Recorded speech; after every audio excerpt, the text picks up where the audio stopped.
बच्चे के सामने कोई चीज बिल्कुल अचानक से कोई आवाज आती है तो बच्चा ऐसे चौंक के उठ जाता है। देखा है आपने, बच्चा सो रहा हो, आप कोई तेजी से कोई किताब गिरा दीजिए, देखिए वो चौंक के उठ जाता है। बच्चा है ना, बच्चे ऐसे मुट्ठी बंद करके आता है, उसका ऐसे बंद होता है ना। छोटे बच्चे जब किसी को हुआ रहता है तो हम लोग उसको देखने जाते हैं। 3 महीने पे तो अपनी माँ को पहचानेगा, 5 से 6 महीने तो अपने पापा को पहचानेगा, है ना। तो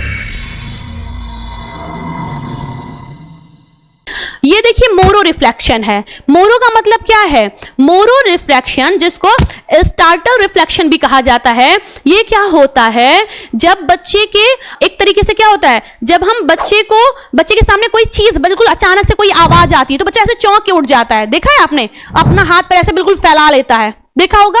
इसी को मोरो रिफ्लेक्शन कहते हैं, ठीक है। बच्चे की चेंज हो जाता है तुरंत, उसका जो पोजीशन है वो क्या हो जाता है, चेंज हो जाता है। देखिए उसके हाथ क्या हो जाते हैं, आउटवर्ड, ये बाहर की ओर क्या हो जाते हैं, खुल जाते हैं। ओपन हैंड, हाथ उसके क्या हो जाते हैं, खुल जाते हैं। सर पीछे की तरफ होने लगता है। इसी को क्या कहा जाता है, मोरो रिफ्लेक्शन के नाम से जाना जाता है। बच्चा सो रहा हो, आप कोई तेजी से कोई किताब गिरा दीजिए, देखिए वो चौंक के उठ जाता है। और जो चौंक के वो उठ रहा है ना, वो कौन सा रिफ्लेक्शन है, वो जो अपना हाथ पूरा फैला ले रहा है, मोरो रिफ्लेक्शन उसे ही कहा जाता है। और ये बच्चे में देखा जाता है। ये सब रिफ्लेक्शन एक्शंस हैं, जिसको सहज क्रिया कहा जाता है हिंदी में, ठीक है, जो कि जन्मजात होती है। आगे देखिए, दूसरा आपका क्या है, दूसरा आपका पाल्मर ग्रास्प है। ये पाल्मर ग्रास्प क्या होता है, जैसे बच्चा है ना, बच्चे ऐसे मुट्ठी बंद करके आता है, उसका ऐसे बंद होता है ना, आप उसको अपनी फिंगर ऐसे डाल दो, वो फिर से उसको ऐसे बंद कर लेता है, ना, करता है। आप देखिए छोटे बच्चे जब किसी को हुआ रहता है तो हम लोग उसको देखने जाते हैं, और देखने जाते तो उसके हाथ में पैसा रखते हैं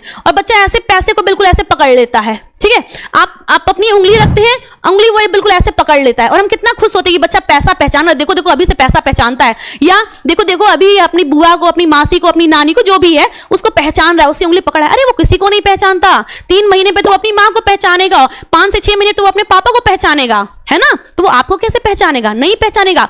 वो मात्र उसके पास उसकी एक मूल प्रवृत्ति है, किसकी, चीजों को पकड़ने की। तो वो जो बच्चा, जैसे ही आप उसका हाथ ऐसे करेंगे, वो क्या करेगा, आपके हाथ ऐसे करने पे वो तुरंत अपनी फिंगर को क्या करेगा, बंद करेगा, रिवर्स में लेगा।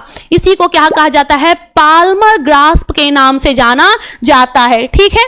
ये आपका क्या हो गया, पाल्मर ग्रास्प हो गया, बच्चे का ऐसे फिंगर को पकड़ना, ठीक है। ओके, क्लियर होगी बात। चलिए आगे देखिए, आपके पास एक क्या है, एक बेबेंस्की है। बेबेंस्की में क्या होता है, जब बच्चे के पैर के तलवे, और यही प्रश्न आपसे पूछा भी गया है, जब हम बच्चे के पैर के तलवे पर क्या करते हैं, एड़ी से आगे की तरफ, यहां पर हम करते हैं ना, टो तक, टो का मतलब ये हिस्सा, ठीक है। तो जब हम यहां तक करते हैं, क्या होता है, 2 चीजें एक होती हैं, देखिएगा, ठीक है। नॉर्मल पाल्मर रिस्पॉन्स में क्या होता है ना, बच्चा ऐसे ऐसे मतलब अंदर की ओर लेता है, और जो आपका एक्सटेंसर होता है, एक्सटेंशन मतलब होता है एक तरीके से बाहर को, ठीक है। इसको इंटरनल भी कई बार कह लिया जाता है। एक तो नॉर्मल है, बच्चा अंदर की तरफ मोड़ रहा है। एक आपका क्या होता है, एक आपका होता है जब बच्चा क्या कर रहा है, जब बच्चा बाहर की ओर ऐसे, ये चीज पीछे पीछे है उसके पैर का, ये, तो इसको क्या कहा जाता है, इसको कहा जाता है एक्सटेंसर पाल्मर रिस्पॉन्स, ठीक है। बस इतना समझिए, आपके लिए इतना जानना जरूरत नहीं है, अब बस इतना समझिए बेबेंस्की रिफ्लेक्शन क्या है। जब बच्चे के पैर की एड़ी के साइड से हम पंजे की तरफ क्या करते हैं, सहलाते हैं, तो वो अपनी पैर की उंगलियों को बाहर की तरफ या अंदर की तरफ क्या करता है, सिकोड़ लेता है या बाहर की तरफ फैला लेता है। इसी को क्या कहा जाता है, बेबेंस्की रिफ्लेक्शन के नाम से जाना जाता है, ठीक है। क्लियर होगी बात, ठीक है। आगे देखिए, अगला आपके पास एक क्या था, एक आपका मोरो था। मोरो आपने देखा ही, हाथ पैर का फैला लेना, है ना। ये आपका क्या था, ये आपका हो गया चारों का चारों रिफ्लेक्शन है। देखिए वो जो बच्चा मुट्ठी बंद कर रहा है, उसी को क्या कहा जाता है, उसी को पाल्मर ग्रास्प कहा जाता है। मोरो वही अपना हाथ पैर बिल्कुल फैला ले रहा है, मोरो हो गया। रूटिंग क्या होता है, रूटिंग का मतलब पता है, कोई बताएगा, एक बार बताइए। एक हमारा बचा रह गया रूटिंग, ठीक है, ओके।